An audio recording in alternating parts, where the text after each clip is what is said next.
What's one lie you were told as a child that you believed for too long? When I was 8, I noticed my dad always got really excited about checking the mail every Tuesday. He'd sprint to the mailbox like it was Christmas morning, then come back either grinning or looking disappointed. When I asked what he was waiting for, he said, "Remember how I told you about my invention? The sock that never gets lost in the dryer? Well, I sent it to a big company, and they're going to send me a check for $1 million any day now." I was so proud. My dad was going to be rich. I told all my friends at school that we'd probably move to a mansion soon. I bragged about how my dad was a genius inventor who was about to make our family wealthy. Every Tuesday for 2 years, I'd watch him run to that mailbox with the same enthusiasm. Sometimes he'd come back with a big smile and wave an envelope saying, "This might be it." Other times, he'd shake his head and mutter, "Not today, but soon." I started doing extra chores without being asked, figuring I should help out before we became millionaires. I even saved my allowance to buy him a World's Best Inventor mug for Father's Day. He teared up when I gave it to him. My mom would always smile when Dad talked about his invention, but I noticed she'd change the subject pretty quickly. I thought she was just trying not to jinx it. The anticipation became part of our family routine. Tuesday mornings, Dad would pace around the house, checking his watch every few minutes. "Mail should be here soon," he'd say. I'd position myself at the living room window to watch the mailman approach our street. When I spotted him coming down the block, I'd shout, "Dad, mail truck!" and he'd bolt outside like his life depended on it. Sometimes I'd see him talking to our mailman, Carl, for several minutes. They seemed to have developed a genuine friendship over these Tuesday encounters. Carl would pat Dad's shoulder sympathetically before walking away to the next house. The whole neighborhood probably thought we were expecting lottery results or something equally life-changing. Mrs. Henderson next door would always wave enthusiastically at Dad during his Tuesday sprints and give him encouraging thumbs up. I started incorporating the $1 million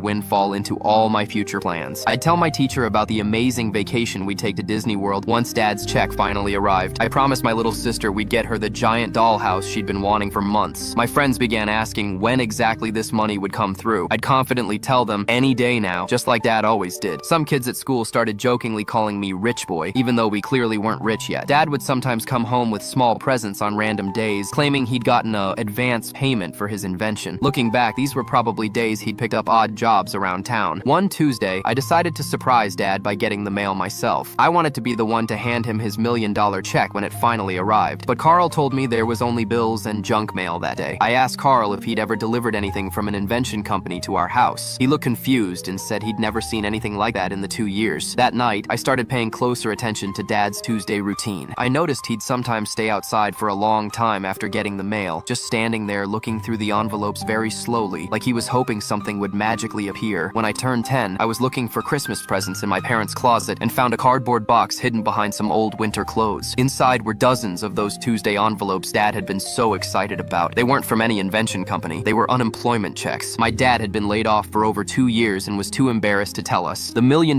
invention story was his way of maintaining hope and dignity while keeping our family's world from falling apart.